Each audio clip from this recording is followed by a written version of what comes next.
अस्सलाम वालेकुम friend. Power supply कोई भी हो, छोटी हो बड़ी हो, जो भी हो, उसको 12 से 14 या 15 वोल्टेज कैसे किया जाता है, ये मुकम्मल तफसील ओपन स्क्रीन के जरिए इंशाल्लाह बताऊंगा कि आपको आसानी से समझ लग जाए। तो आपसे रिक्वेस्ट है कि वीडियो को पूरा देखें। सबसे पहले आपको ये इंफॉर्मेशन दे दूं दोस्तों कि ये छोटी सी और नन्ही सी पावर सप्लाई है, जबकि डीसी एयर कूलर को चलाने के लिए तो इसको कस्टमर यूज कर रहा है। और उसके बाद उसने बताया कि भाई थोड़े इसके वोल्टेज तेज कर दें ताकि इसकी स्पीड जो है वो अच्छी बन जाए।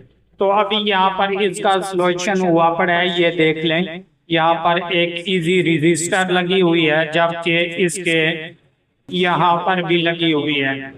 ये जो हमारा कॉपलर है यहाँ पर भी लगी हुई है। तो ये बेस्ट कूलर पंखे को चलाती है, लेकिन ये 12 वोल्टेज की है। इसमें हमने अभी इंशाल्लाह 14 वोल्टेज से ऊपर करने हैं। तो वो किस तरीके करने हैं ये मुकम्मल तफसील आपको बताता हूँ। सबसे पहले मैं इसको पावर पे लगा लूँ और मीटर पे आपको सेटअप बाय सेटअप जो है चेक करवाता हूँ कि इसकी कौन सी जगह पर क्या लगाना पड़ेगा जिससे जो है ये वोल्टेज तेज कर जाए। जी फ्रेंड, ये मैंने आपके सामने मल्टीमीटर भी रख दिया और ये पावर सप्लाई भी ऑन कर दी। सबसे पहले इंशाल्लाह यहाँ पर वोल्टेज चेक करते हैं जनाब।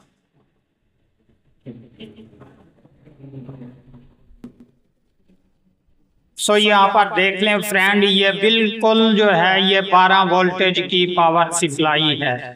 आपके सामने ये वोल्टेज बिल्कुल कंप्लीट है, जबकि अभी इंशाल्लाह इसको 14 वोल्टेज या 15 वोल्टेज कैसे करेंगे। मैं इसको पावर ऑफ करता हूं और पावर ऑफ करने के बाद आपको बिल्कुल कंप्लीट तरीके से बताता हूं कि इसको कैसे हमने 14 या 15 वोल्टेज करना है। सबसे पहली जो इंफॉर्मेशन है दोस्तों, अगर आपने इसको रिट्राई के लिए ऑन किया बिजली पे और उसके बाद स्विच भी निकाल दिया, तो इसमें सबसे पहले एहतियात जरूरी है कि यहाँ पर ये जो बड़े वाला टेस्टर होता है इसमें वोल्टेज इंस्टॉल हो जाते हैं बिल्कुल, जबकि इसको डिस्चार्ज कर लिया करें ताकि आपको नुकसान ना दे दे। तो बिल्कुल इसकी पावर डाउन हो जाए, क्योंकि यहाँ पर पावर रुक जाती है जिसके बायस आप मल्टीमीटर भी खराब कर बैठते हैं।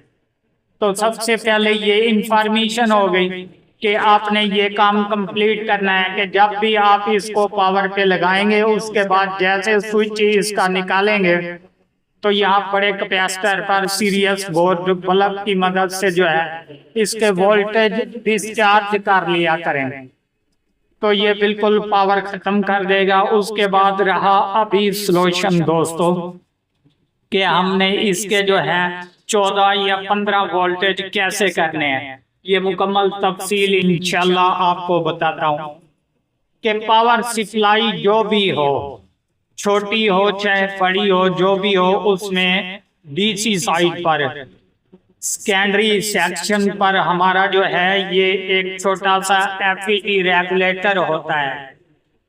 तो यहाँ पर आप गौर से देख लें, यहाँ पर ये ट्रांसिस्टर की सूरत में एक रेगुलेटर लगा हुआ है। तो इसके अलावा और भी पावर सप्लाई चेक करवा, उसके अलावा यहाँ पर भी देख लें, ये बड़े वाला यहाँ पर एक रेगुलेटर लगा हुआ है जो कि ट्रांसिस्टर की सूरत है। चाहे इस तरह का हो चाहे इस तरह का हो, आपने क्या करना है उस पर कि यहाँ पर मैं इसका सॉल्यूशन हमने करना है। यहाँ पर मैं आपको बताता हूँ कि ये नीचे देख लें पिन नंबर 1, ये 2 और ऊपर 3। तो एक साइड पे कर देता हूँ जनाब, दूसरी साइड पे आप गौर से चेक कर लें। ये पिन नंबर 1 हमारी जो है ये वोल्टेज तेज करने के लिए होती है, यानी कि ज्यादा वोल्टेज अगर करने हो ये पिन नंबर 1 पर काम हमें करना पड़ेगा, जबकि कम वोल्टेज करने हो तो पिन नंबर 2 पर। तो यहाँ पर एक रजिस्टर लगानी पड़ेगी। दूसरी साइड जो है ये ऊपर वाला अकेला जो पॉइंट है यहाँ पर ज्वाइन करना पड़ेगा, जबकि अभी इंशाल्लाह पिन नंबर 1 और ऊपर वाली पिन जो है 3 नंबर वाली, यहाँ पर एक रजिस्टर लगाएंगे, चाहे टन के की लगा दें 2, 4, 5 या ज्यादा के की लगा दें, उतने वैल्यू के मुताबिक ये वोल्टेज अप डाउन करेगा। तो अभी इंशाल्लाह मैं यहाँ पर 2.2 पॉइंट की जो है यहाँ पर रजिस्टर लगाता हूँ और उसके बाद आपको इंशाल्लाह 14 या 15 वोल्टेज करके दिखा देता हूँ। सो फ्रेंड, अभी ये आप गौर से देख लें कि मैंने कहाँ पर ये रजिस्टर लगाई है आपके सामने। अगर यहाँ पर नहीं दिखाई दे रहा तो ऊपर स्क्रीन पे देख लें। इस तरीके से मैंने 2.2 के की रजिस्टर लगा दी। तो अभी इंशाल्लाह इसके वोल्टेज भी चेक करते हैं क्या ये 12 से 14 15 हुए या नहीं। सो फ्रेंड, मैंने इसको मेन पावर पे लगा दिया। अभी इंशाल्लाह आपको ये देख लें, तकरीबन ये 15 वोल्टेज कंप्लीट कर चुकी है। 14 कुछ वोल्टेज ये आप खुद गौर से चेक कर लें। ये मुकम्मल तरीका है दोस्तों इसके वोल्टेज बढ़ाने का, जो मैंने आपको तफसील से बता दिया। अगर वीडियो अच्छी लगे, आप हमारे चैनल पर अभी तक नए हो तो हमारे चैनल को ज़रूर सब्सक्राइब करें, ताकि इस तरह की हर आने वाली वीडियो आपको बर वक्त नोटिफिकेशन के ज़रिए मिलती रहे।